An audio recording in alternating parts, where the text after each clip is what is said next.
Hi ඔයගලන්ට කොහොමද? අද හදන්නේ චයිනීස් මෙනු එකක්.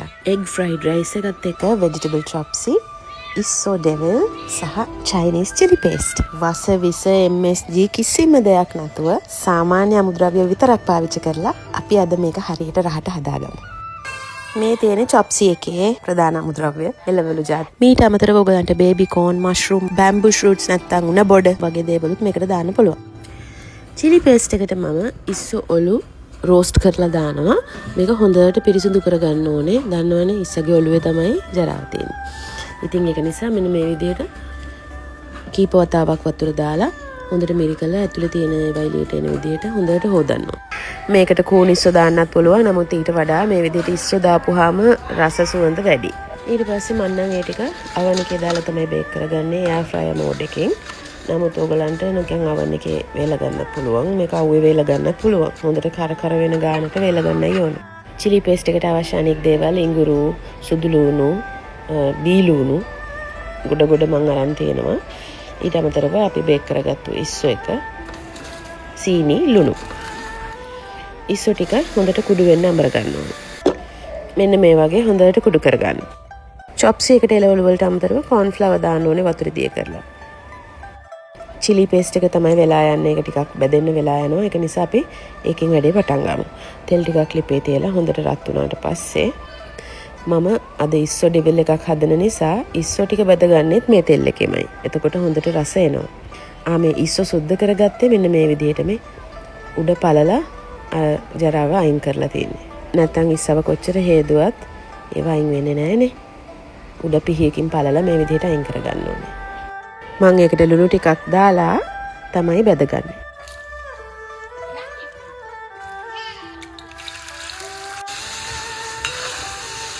ඉස්සෝ ටික බැදලා ඉවරයි. ඉස්සෝ කියන දේ හුඟක් වෙලා බදින්න හෝ යන්න හොඳ නැහැ. ටිකක් වෙලා යනකොට තමයි ඒක රහ තියෙන්නේ. නැත්නම් නිකන් ඒ රස වෙනස් වෙනවා. දැන් මේ ඉස්සෝ බැදගත්තු තෙල් එකටම අපි දාගන්නවා තලාගත්තු ඉඟුරු, සුදු ලුණු නම් මම තලාගත්තේ නැහැ. පුංචිට කපලා තියෙන්නේ. එතකොට මේක බැදුනහම පොඩි කෑලි තියෙනවා. ඊට පස්සේ බී ලුණුත් ගෙඩි 10ක් විතර වගේ මෙතන තියෙනවා. මේ වගේ ප්‍රමාණයක් බී ලුණුත් දාගන්න. මේකට බැදෙන්න තෙල් මදි කියලා දැනෙනවා නම් තෙල් ටිකක් දාගන්න. මොකද මේක අපි ගොඩාක් වෙලා හදාගන්න නිසා මේ වගේ තෙල් ටිකක් එකතු කරගෙන අපිට බැද ගන්න පුළුවන්.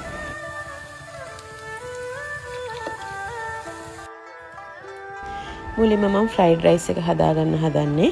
ඒකට මම තෙල් චුට්ටකුයි බටර් හරි මාජරීන් හරි ටිකකුයි දෙකම දානවා.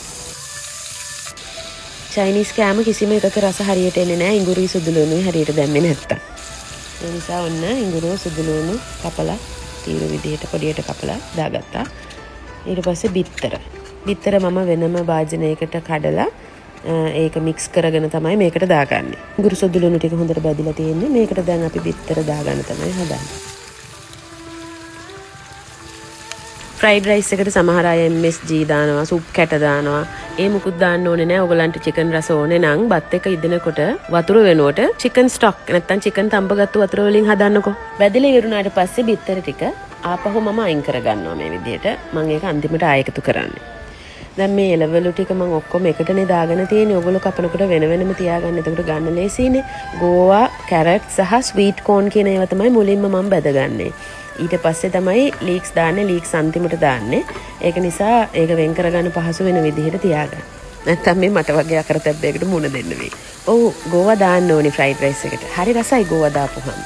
මේකට ඔයගලන්ට ග්‍රීන් පීස් එහෙම දාගන්නත් පුළුවන්. ඊට පස්සේ චිකන් එහෙම දානවා නම් මේ දේවල් කලින් බැදලා අයින් කරලා තියාගෙන අන්තිමට දාගන්න මතක තියාගන්න. රස අනුව ලුණු මෙන්න මේක වැදගත්. එළවලු වලට අවශ්‍ය ප්‍රමාණයට තමයි මෙතෙන්ට දාගන්නේ. බත් එකට ඔයගොල්ලෝ ලුණු දානවා නම් ඒක බත් එකට දාගන්න. නැත්තම් එළවලු වලට ලුණු වැඩි වෙයි. අනිත් කාරණාව තමයි ෆ්‍රයිඩ් රයිස් හදන්න සුදුසු බත් වර්ග, හාල් වර්ගය ගොඩක් වෙලාවට එක්ක කීරි සම්බා නැත්නම් බාස්මති.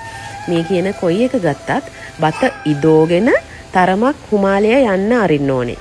වේලෙන්න ඉඩ තියන්න ඕනේ. නැත්නම් ඔක්කොම එකට ඇරිලා නිකන් කිරිබත් වගේ වෙන්න පුළුවන්. ඒක නිසා බත හොඳට ඉදෝගෙන ඒක පොඩ්ඩක් නිවෙන්න තියලා තමයි මේ විදිහට එළවලු ටික මම එකතු කරගන්නේ. එළවලු ටික රයිස් කුකර් එකට දාගත්තා. ඊට පස්සේ අපි බැදගත්තු බිත්තර ටික දැන් කපාගත්තු ලීක්ස් ටික මේ විදිහට ලීක්ස් එකතු කරලා keep warm කියන එකට දාලා මම මේක රත් වෙන්න තියෙනවා. දැන් මේ චොප්සි එක හදාගන්න හදන්නේ තෙල් ටිකක් ලිපේ තියලා ඒකට ඉඟුරු සුදු ලුණු දාලා බැදගෙන ඒකට මුලින්ම දාගන්නේ කැරට් සහ බෝංචි. මේක ලොකු වෙලාවක් ඉදෝ ගන්න කෑමක් නෙමෙයි. මොකද මේ කැරට් බෝංචි ගෝවා කියන ඒවා ඉක්මනටම ඉදෙනවා. ඒක නිසා මේක ටික වෙලාවක් මේ විදිහට සෝතේ කරගෙන මේකටම ගෝවා දාලා මේකට දාගන්න ඕනේ corn flour මිශ්‍රණය. corn flour මේ විදිහට මේස හැඳි දෙකක් විතර වගේ වතුරට දිය කරගෙන වතුර කෝප් එකකට විතර දිය කරගෙන ඇල් වතුර උණු වතුර නෙමෙයි උණු වතුර දැම්මොත් කැටි ගැහෙනවා. ඇල් වතුර ටිකට හොඳට දිය කරගෙන ඒකටම ලුණු ටිකකුත් දාලා කැටි මුකුත් නැති වෙනකන් හොඳට දිය කරගෙන ඉන්න මේ විදිහට අපේ එළවලු ටික උඩට දාලා වහලා තියන්න තමයි තියෙන්නේ. තවත් ලුණු ටිකක් මම එළවලු වලට දාගන්නවා. ඊට පස්සේ පොඩක් මික්ස් කරලා පියනකින් වහලා ලොකු වෙලාවක් යන්නේ නැහැ. බොහොම චුට්ට වෙලාවකින් මේක අපහු අරිනකොට හොඳට උකු වෙලා තියෙනවා. අපි දාපු සෝස් එක. මේක ඔයගලන්ට සෝස් වැඩිපුර ඕන නම් තව ටිකක් වතුර දාන්න. හොඳයි වතුරයි corn flour ඒ අනුපාතය තව වැඩි කරන්න. මට මේ ගාන ප්‍රමාණවත් නිසා මම මේ ගානින් තමයි තියාගන්නේ. මම මේකට සෝයා සෝස් ඒව මේව මොනවද දාන්නේ නැහැ. ගම්මිරිස් කුඩු ටිකක් දානවා. එච්චරයි. ඉවරයි. බලමු අපේ chili paste බැදමු කොහොමද කියලා. දැන් තරමක් බැදිලා තියෙන්නේ. ලුණු සුදු ලුණු හොඳට බැදිලා. මේක අපි සාමාන්‍යයෙන් පැය භාගයක් විතර වගේ කාලයක් බෙද ගන්නවා. දැන් අපිට ගාලා ඉස්සෝ ඩෙවිල් එක හදාගමු. තෙල් චුට්ටක් ලිපේ තිය. රම්ප කරපිංච ටිකක් දාගන්න. ඉඟුරු සුදු ලුණු, කුරුඳු කරද මුගු කරාඹු නැටි සුළු ජාතිය දාගන්න. මම ඉස්සෝ ටික බෙදලා ඉවර නිසා මම සෝස් එක තමයි හදාගන්නේ. මේකට දාන්න තියෙන්නේ තක්කාලි සෝස්. මේකත් ඔයගලන්ට ගෙදරදී හදාගන්න පුළුවන්. තක්කාලි පේස්ට් දාගන්නත් පුළුවන්. ඔයිස්ටර් සෝස් නැත්නම් බෙල්ලෝ සෝස් එක සහ සෝයා සෝස්.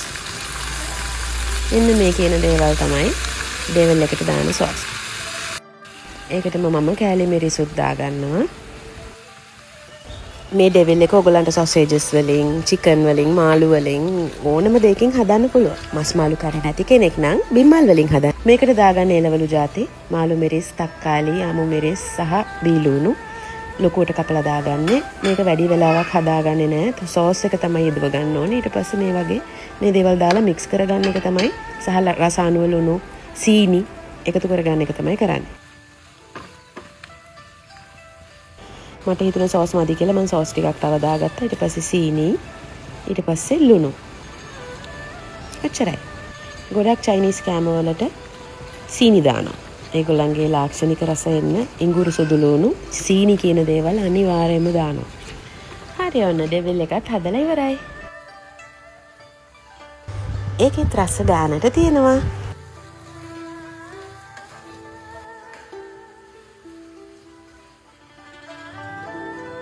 දැන් ඒකත් මම තසිමකට අයින් කරගන්නවා.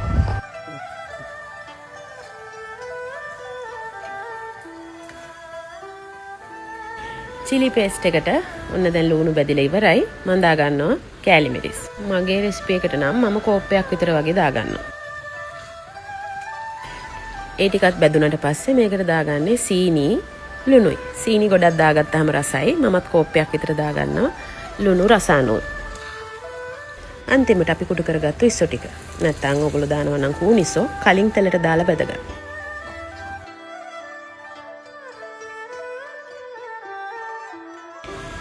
Chinese chili paste එකත් ready. රහ බලන්න එපේ. හැමදේම හරියටම තියෙනවා.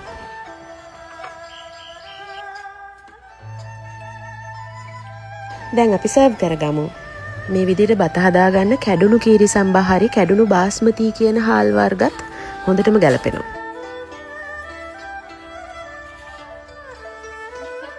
chili paste එක මෙන්න මේ විදිහට බෝතලයකට දාලා ඕගොල්ලන්ට හුඟක් කල් තියාගන්න පුළුවන්. ඉතින් මේ විදිහට ඔයගොල්ලෝ ගෙදරදී fried rice හදලා රස කොහොමද කියලා මට කියන්න. මට ඉගෙන ගන්න දෙයක් තියෙනවා නම් ඒ දේත් පල්ලෙහින් කමෙන්ට් එකක් දාගෙන යන්න.